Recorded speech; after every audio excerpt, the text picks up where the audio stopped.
හරි. දැන් මේකේ තියෙන්නේ පිරිවැය ගිණුම් කරණයේ ගණන් දෙකක්. උකට බැලූ බැලමටම පේනවා මේකේ මේ පළවෙනි ගාන විනාඩි 9න් හදන්න කියලා තියෙන්නේ නේද? ඊළඟට දෙවෙනි එකේ නම් විනාඩි 18ක් ගන්න කියලා තියෙනවා. එතකොට මේ පිරිවැය ගිණුම් කරන්නේ. මේ පළවෙනි ගාන ගත්තහම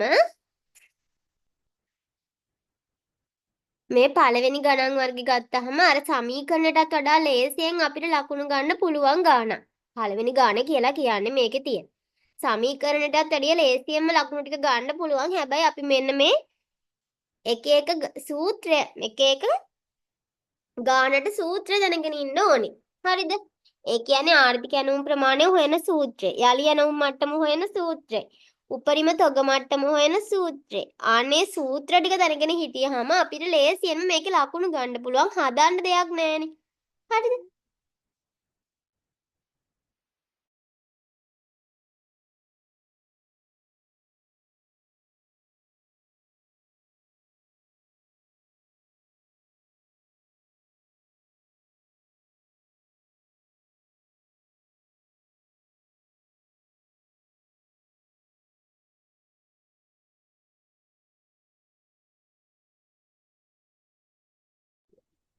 හරි. මුලින්ම මේකේ සූත්‍ර ටික ලියා ගන්නකො. මුලින්ම අපෙන් අහන්නේ ආර්ථික ඇණවුම් ප්‍රමාණය. ඒකට අපි කියනවා ඉංග්‍රීසියෙන් EOQ කියලා. EOQ කියලා කියනවා ආර්ථික ඇණවුම් ප්‍රමාණයට. ඒකේ සූත්‍රය ලියාගන්න දෙවාරයක් DCO ගුණ කිරීම බෙදීම CC එකේ වර්ගමූලය. EOQ හොයන සූත්‍රය තමයි ඕක. මොකද්ද? දෙවාරයක් DCO බෙදනවා CC වලින්. මොනවද මේ DCO CC කියලා බලමු. මුලින්ම හොයාගන්න මේකේ අංක 1 කියලා දාලා දාගන්න මෙන්න මේ සූත්‍රයේ EOQ සමානයි 2යි DCO බෙදීම CC කියලා.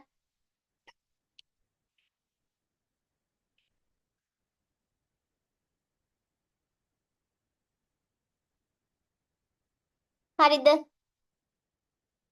ඊළඟට බලමු දැන් ලියාගන්න මේ මොනවද එකින් එකින් කියන්නේ කියලා. D වලින් මොකද්ද C වලින් මොකද්ද? D වලින් කියන්නේ එතනම පොඩ්ඩක් උඩින් ලියාගත්තාම කමක් නැහැ. D වලින් කියන්නේ වාර්ෂික ඉල්ලුම. දාගන්න D කියලා කියන්නේ වාර්ෂික ඉල්ලුම. D අකුරෙන් අර එයාලා මේවා කරලා තියෙන්නේ D අකුරෙන් සංකේතවත් කරලා තියෙන්නේ ඩිමාන්ඩ් කියන එක. එතකොට ඉල්ලුමට ඩිමාන්ඩ් කියන්නේ. මෙතනදී බලන්නේ අපි වාර්ෂික ඉල්ලුම. වාර්ෂික ඉල්ලුම. වාර්ෂික ඉල්ලුම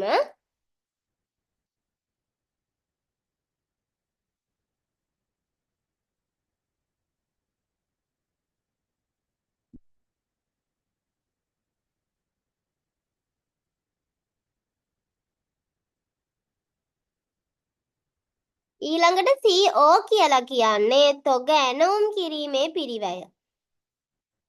ඇණවුම් කිරීමේ පිරිවැය තමයි CO කියලා සංකේතවත් කරලා තියෙන්නේ. තොග ඇණවුම් කිරීමේ පිරිවැය.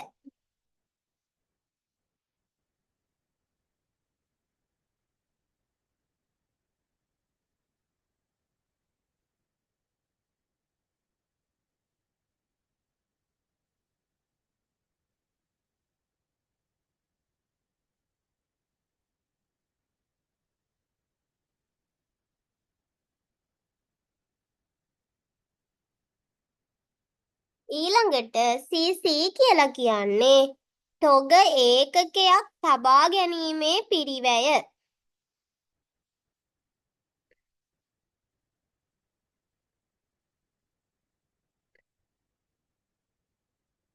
තොග ඒකකයක් තබා ගැනීමේ පිරිවැය.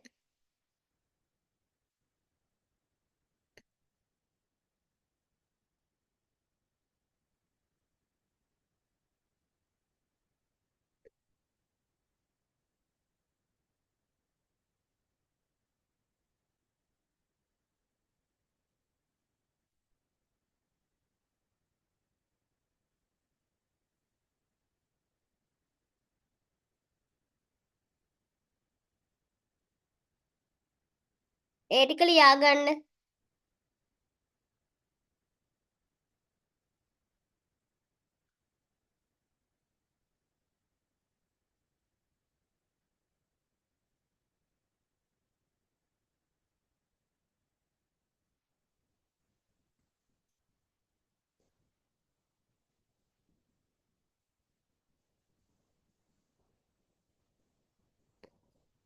හරි. ඊළඟට දැන් මේක තනියෙන් හොයන්න ඕනේ. ඊට කලින් මතක තියාගන්න ඕනේ කාරණයක් තියෙනවා මෙතන. අපි මේ හැම එකකේම දාන්න ඕනේ එකම ඒකක වලින්. දැන් හිතන්න මෙතන දෙක කියන පදේ නියත පදයක්. හරිද? දෙක කියන්නේ නියතයක් නේ. එතකොට D කියන්නේ මොකද්ද? වාර්ෂික ඉල්ලුම. මෙතනින් හොයලා කියන්න වාර්ෂික ඉල්ලුම කීයද කියලා. වාර්ෂික ඉල්ලුම අපිට මෙතන දීලා තියෙනවද නැද්ද? තියෙනවා නම් කීයයිද?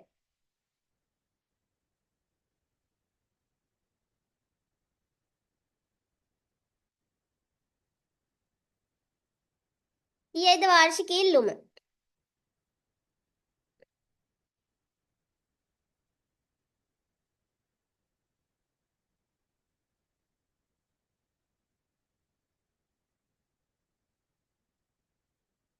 ඔව් ඒකක ලක්ෂ 3යි. හරි 300 නෙවෙයි 3.3ක් ලියන්න ඕනේ. හරි නැත්තම් වැරදෙනවා. දහස් වලින් හදන්න බෑ.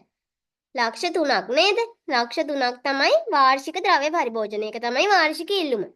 ඊළඟට ඔයාලට පේනවා මෙතන තොග ඇනවුම් කිරීමේ පිරිවැය දීලා තියෙන රුපියල් වලින්. හැබැයි තොග ඒකකයක් තබා ගැනීමේ පිරිවැය දීලා තියෙන ශතවලින්. හරිද? එතකොට අනිවාර්යෙන්ම දැන් මේ දෙක මෙතන රුපියල් වලින් දාලා මේක ශත වලින් 10යි කියලා දැම්මොත් මේ ගාණ හරිද? වැරදිනේ. මෙතන අපි රුපියල් වලින් දාලා තියෙන්නේ මෙතන දාලා තියෙන්නේ ශත වලින්. ඒකත් එතකොට 10 කියලා මෙතන නිකන් අපි දැම්මොත් ඒක අදහස් වෙන්නේ රුපියල් 10ක් කියලා. ඒ හින්දා අපි මෙතන දානකොටත් ඒක රුපියල් කරගෙන දාන්න ඕනේ. ශත 10 රුපියල් කරාම අපි කොහොමද ලියන්නේ? ශත 10ක් කියලා කියන්නේ රුපියල් 10කින් 10න් එකක්. එහෙනම් ශත 10 අපි ලියන්න ඕනේ 0.1ක් කියලා. ශත 20ක් නම් 0.2යි. ශත 50ක් නම් 0.5යි නේ. ශත 10ක් කියලා කියන්නේ ශත 100ක් නේ රුපියලක් කියලා කියන්නේ. එහෙනම් ඒකෙන් 10න් පංගුවක්. එහෙනම් 0.1. එහෙනම් අපි මෙතන යට බෙදීම ලකුණට යටින් දා ගන්න ඕනේ. ශත 10යි කියන එක රුපියල් වලින් කොහොමද? 0.1යි කියලා. එහෙනම් බලන්න සුළු කරලා අරගන්න EOQ කීයද කියලා.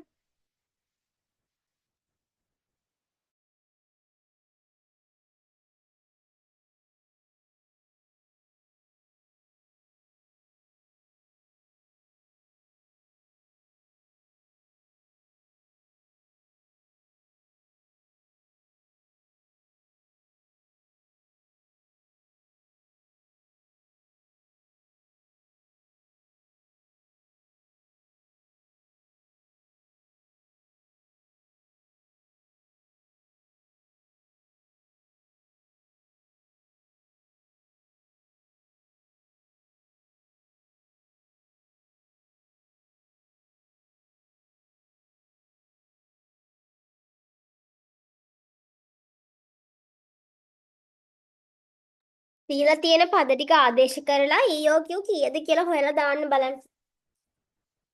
එතකොට මේ හැම එකකම එන්නේ ඒකක වලින්. හරිද? ඒකක තමයි මෙතන උත්තරේ. රුපියල් නෙවෙයි ඒකකනේ. ආර්ථික ඇණවුම් ප්‍රමාණය ඒකක කීයද? ඉක්මනට සුළු කරලා ගන්න බලන්න.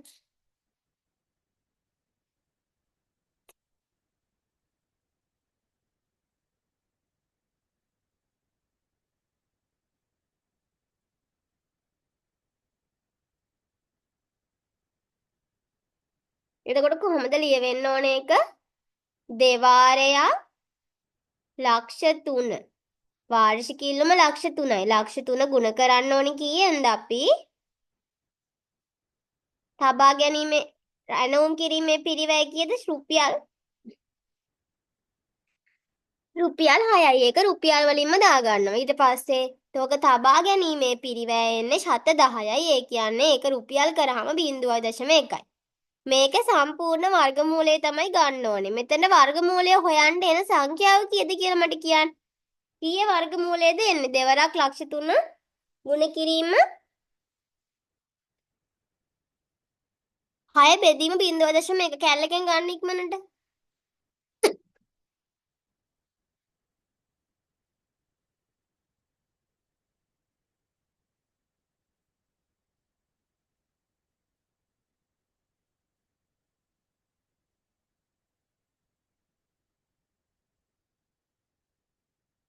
නෑ නෑ දෙක දෙක ලක්ෂ 3න් ගුණ කරලා 6න් ගුණ කරලා බෙදන්න 0.1න්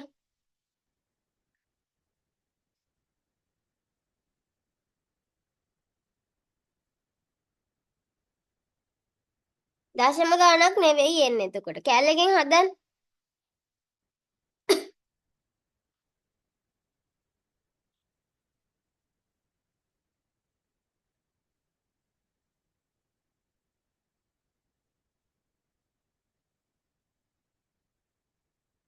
නෑ දශම ගාණක් නෙවෙයි අන්තිම උත්තරෙත් එන්නේ. කීයේ වර්ගමූල දෙන්න කියලා කියන්න මුලින්ම.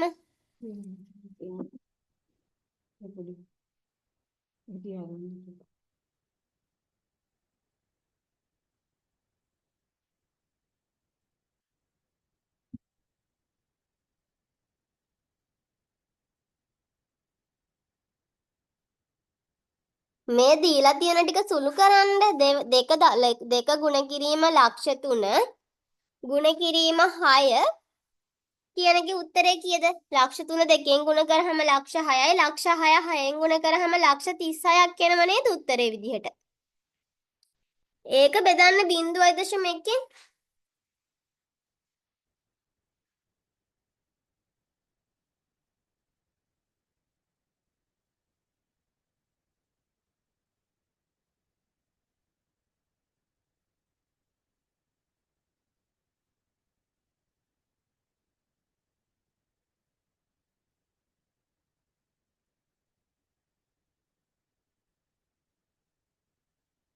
මේ පද ටික සුළු කරන්න තියෙන. සුළු කරලා එන සංඛ්‍යාවේ වර්ගමූලය. මේ සංඛ්‍යා ටික සුළු කරන්න. දෙක ලක්ෂ 3න් ගුණ කරලා ඒක 6න් ගුණ කරලා ඒක 0.1න් බෙදන්න තියෙන්නේ.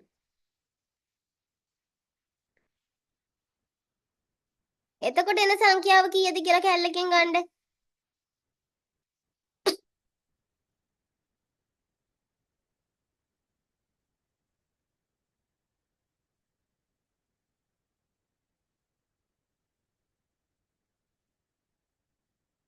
අන්න හරි. එතකොට එනවා අපිට ලක්ෂ කීයයි කියලාද? 36.6ක්. අන්න ඒ සංඛ්‍යාවේ වර්ගමූලය තමයි උත්තරේ. සංඛ්‍යාවේ වර්ගමූලය ගහලා බලන්න කැල්ලකින්ම ගන්න. කීයද එන්නේ?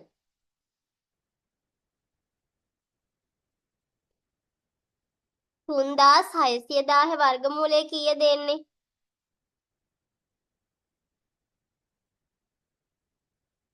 මෙතන තියෙනවා 0.6ක්. එහෙනම් වර්ගමූල වෙද්දී මේකෙන් භාගයක් තමයි බිංදු එන්නේ. ඔන්න ලේසි ක්‍රමයක් ගත්තා. හරිද? මෙතන 0.6ක් තියෙනවානේ.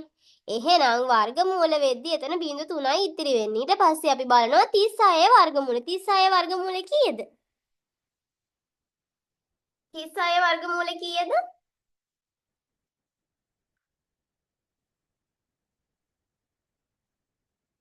6යි නේද? එහෙනම් උත්තරය අපිට එනවා ආර්ථික ඇණවුම් ප්‍රමාණය කීයයි කියලාද? 6000යි කියලා. දැන් හරිද? තේරුණාද? ඒකේ වර්ගමූල එහෙම ගන්නෙ නෑ හොඳේ. මේ ලක්ෂ 30යි කියන එකේ තමයි වර්ගමූලය ගන්න. ලක්ෂ 360 කියන එකේ තමයි වර්ගමූලය ගන්නෙ. හරි නේද? හරි ඊළඟ එක බලන්න යලි ඇණවුම් මට්ටමේ සූත්‍රය ලියා ගන්න. යලි ඇණවුම් මට්ටම සමානයි. යලි ඇණවුම් මට්ටම සමානයි. යලි ඇණවුම් මට්ටම සමානයි. උපරිම පරිභෝජනයේ ගුණ කිරීම යලි ඇණවුම් මට්ටම.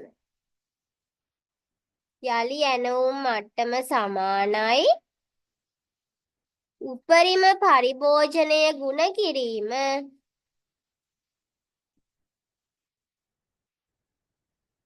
උපරිම ඇණවුම් කාලය.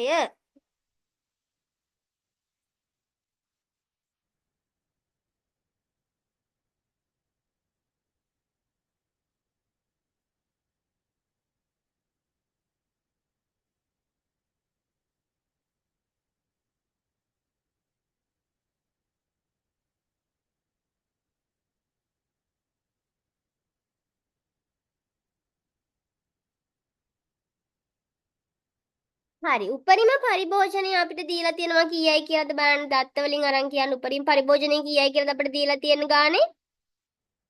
දීලා තියෙනවා එක. කීයද උපරිම පරිභෝජනය?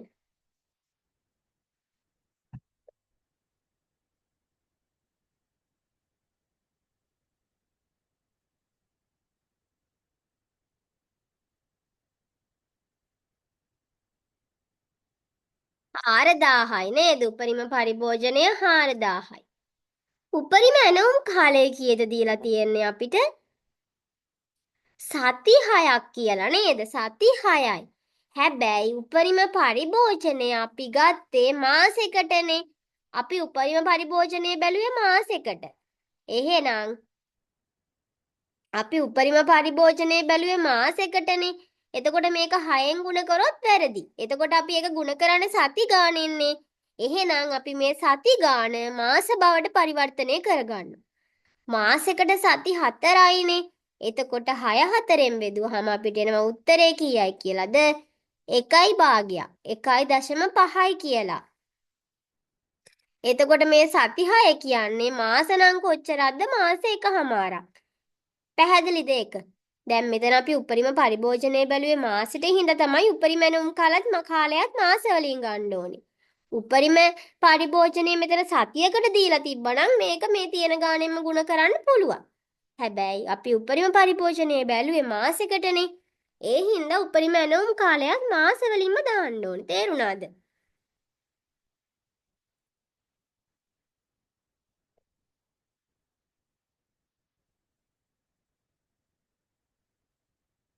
මොකද අපි එකම එකකයකින් දාන්න ඕනේ. දැන් මම ඉස්සෙල්ලා රතනත් කීවේ ඒකේ රුපියල් 6 දාලා මෙතන 10 කියලා දැම්මොත් ඒක වැරදි. මොකද මෙතන තියෙන ඡත මෙතන තියෙන රුපියල්. ඒ වගේ තමයි මෙතන මාසයකට පරිභෝජනීය උපරිම බලලා මෙතන උපරිම නෝම් කාල සති වලින් ගාන වැරදින එකයි. ඒකත් අපි මාස කීයක්ද කියලා බලන්නේ. හරි. එතකොට උත්තරේ බලන්න කීයද එන්නේ උත්තරේ? 6000ක් එනව නේද ඒකක? ඒකක කියලා ලියන්න. ඒකක 6000ක් එනවා. හරි ඊළඟට බලන්න. ඊළඟට අහන්නේ උපරිම තොග මට්ටම.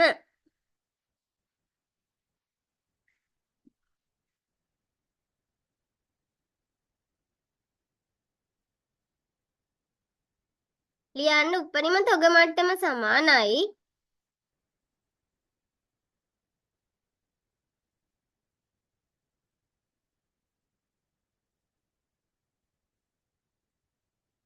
උපරිම තොග මට්ටම සමානයි උපරිම තොග මට්ටම සමානයි යලි ඇනවුම් මට්ටම එකතු කිරීම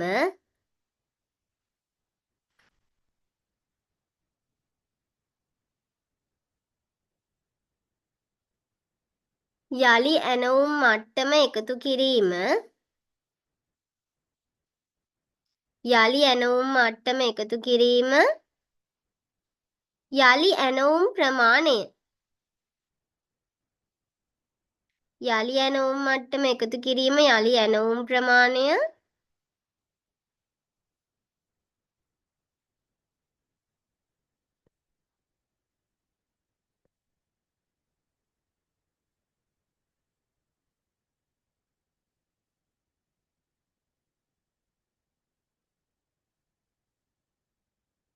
අඩු කිරීම වරහන් ඇතුලේ දාගන්න අවම පරිභෝජනයේ ගුණ කිරීම අවම පරිභෝජනයේ ගුණ කිරීම අවම ඇනවුම් කාලය අවම පරිභෝජනයේ ගුණ කිරීම අවම ඇනවුම් කාලය එතකොට අපි යලි ඇනවුම් මට්ටම දැන් මේ ගානේ හොයාගත්තා. ඊට පස්සේ යලි ඇනවුම් ප්‍රමාණය. යලි ඇනවුම් ප්‍රමාණයටම තමයි අපි මොකක් කියන්නේද? ආර්ථික ඇනවුම් ප්‍රමාණය කියන්නේ. යලි ඇනවුම් ප්‍රමාණයටම ආර්ථික ඇනවුම් ප්‍රමාණය සමානයි. යලි ඇනවුම් ප්‍රමාණයම තමයි ආර්ථික ඇනවුම් ප්‍රමාණය කියලා කියන්නේ. හරිද? ඊළඟට අවම පරිභෝජනයයි අවම ඇනවුම් කාලයයි මෙන්න මේකේ විදිහටම හොයාගෙන සුළු කරලා බලන්න උත්තරය ගන්න. කලින් එක විදිහටම කීයද උත්තරේ කියලා ගන්න බලන්න හිමීට.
කීයද උත්තරේ එන්නේ?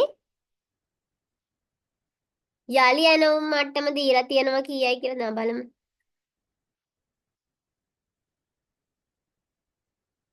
very good. 10000යි තමයි උත්තරේ නේද? යලි ඇනවුම් මට්ටම 6000යි. යලි ඇනවුම් ප්‍රමාණය 6000යි. එතකොට 6000යි 6000යි 12000යි. අවම පරිභෝජනය 2000යි. අවම ඇනවුම් කාලය සති 4 වුණාට මාස වලින් ගත්තොත් 1යි. එතකොට 12000න් අඩු කරන්න වෙන්නේ අපිට කීයක්ද? 2000ක්. එතකොට අපිට උත්තරේ විදිහට එනවා කීයයි කියලාද? උපරිම තොග මට්ටම 10000යි කියලා නේ. ඒකක 10000යි. ඊළඟ ලියන්න අවම තොග මට්ටමේ සූත්‍රේ. අවම තොග මට්ටම සමානයි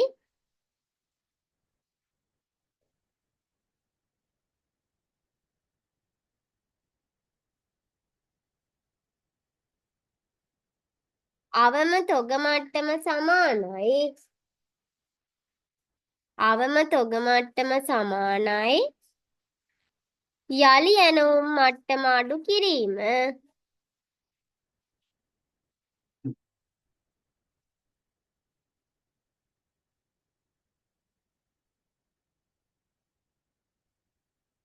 යලි ඇනවුම් මට්ටම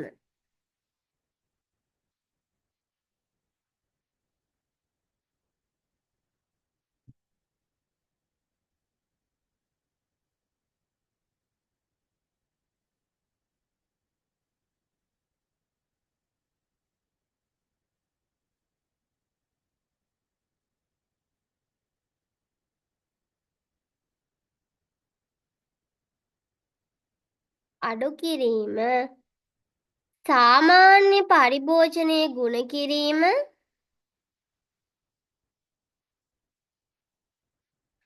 සාමාන්‍ය පරිභෝජනයේ ගුණ කිරීම සාමාන්‍ය ඇනවුම් කාලය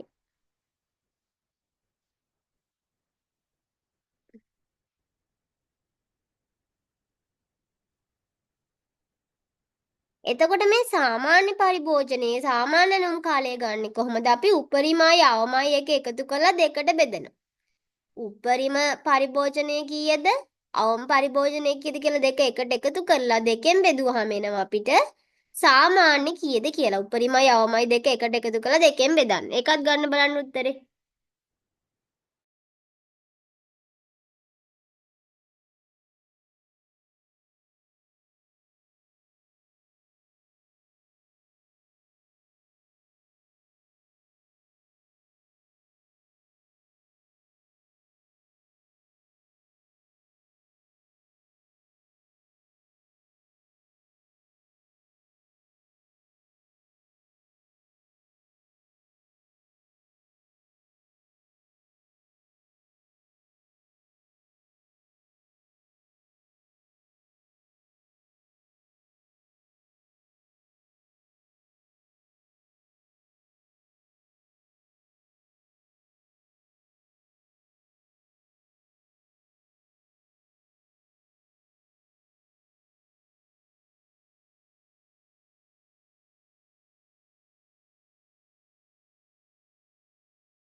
කීයද අමතක මට්ටම ආවේ?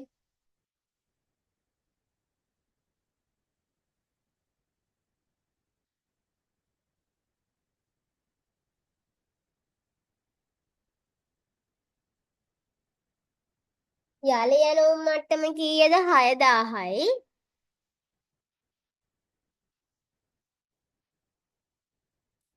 සාමාන්‍ය පරිභෝජනය කියන්නේ උපරිමයි අවමයි එකට එකතු කරලා දෙකෙන් බෙදන්න ඕන. උපරිමයි කීයද තියෙන්නේ?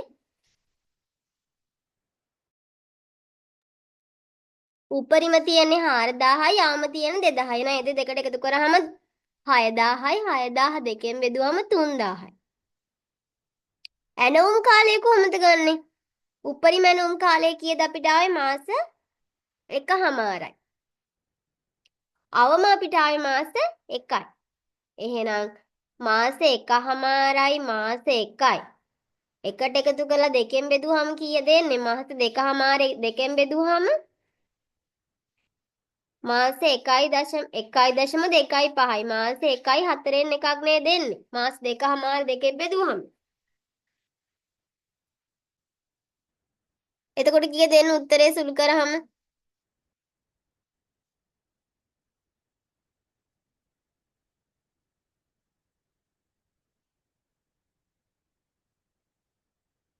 කීයද උත්තරේ එන්නේ බලන්න.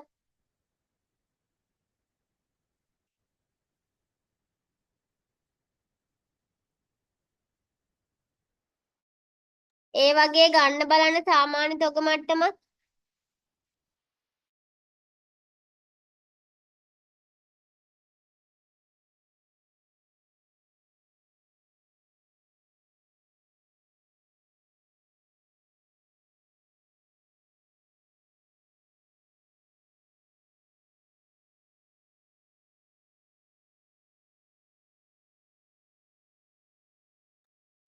අන්න හරි 3700.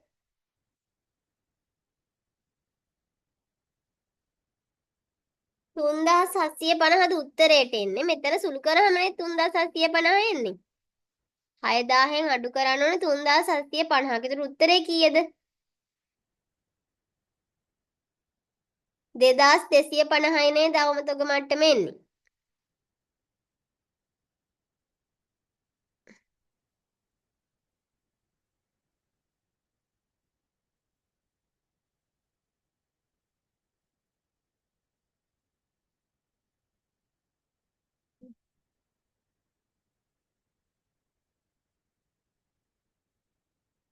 ඊළඟට මේක බලන්න.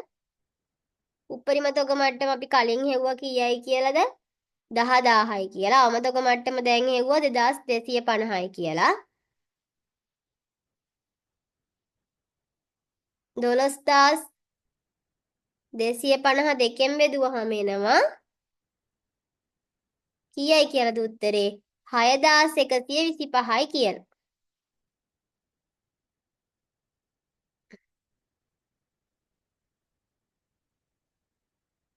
බලන්න. හරිද ආවද උත්තර ටික?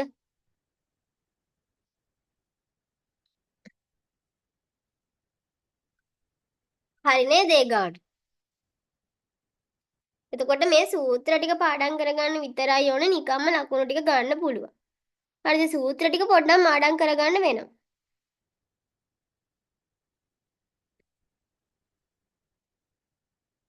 ඊට පස්සේ අවධානය දෙන්න ඕනේ අර එකම ඒකක වර්ගයෙන්ද තියෙන්නේ කියලා දාන්න. නැත්තම් එතන ගාන වැරදිනේ නේද දැන් ඔයාලා? උපරිමවම පරිභෝජනය අරගෙන මාස වලින් අතර සද්‍ය වලින් තියෙන සංඛ්‍යාවෙම ගුණ කරොත් එතන උත්තරේ වැරදි. එහෙනම් අවධානය දෙන්න ඕනේ එකම ඒකකයෙන් තියෙන්න ඕනේ කියන එක. අන්න ඒක. ඒ ඇරෙන්න එතන කිසිම ගාණක් හදන්න දෙයක් නැහැ. නිකන් කැල්ලකින් සුළු කරලා ගන්න තියෙන්නේ. ඊට පස්සේ තියෙන්නේ ආන්තික පිරිවැයකරණේ ගාණක්. ඒක චුට්ටක් අරකට වැඩි සාපේක්ෂව අමාරුයි. හැබැයි අනිත් ගණන් වලට හවුල් සමාගම් වලට සාපේක්ෂව ලේසි. හරිද? ඒකේ බලන්න අපිට තියලා තියෙන්නේ සමිතියක් ගැන. එතකොට ඒ සමිතිය සංගමයක්. ඒකේ සමාජිකයන් දෙසැම්බර් 31 දවසට හැමදාම මොකක් කරනවලුද? රාත්‍රියක් සංවිධානය කරනවලු නේද? සංගීත රාත්‍රියක්. එතකොට මෙයාලා ඒකට සංගීත ප්‍රසංගයක් තියෙනවලු.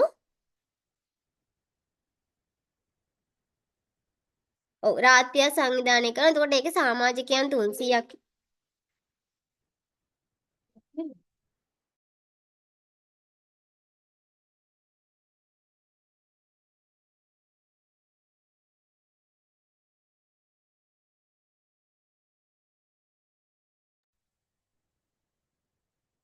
ඊට පස්සේ අපිට කියනවා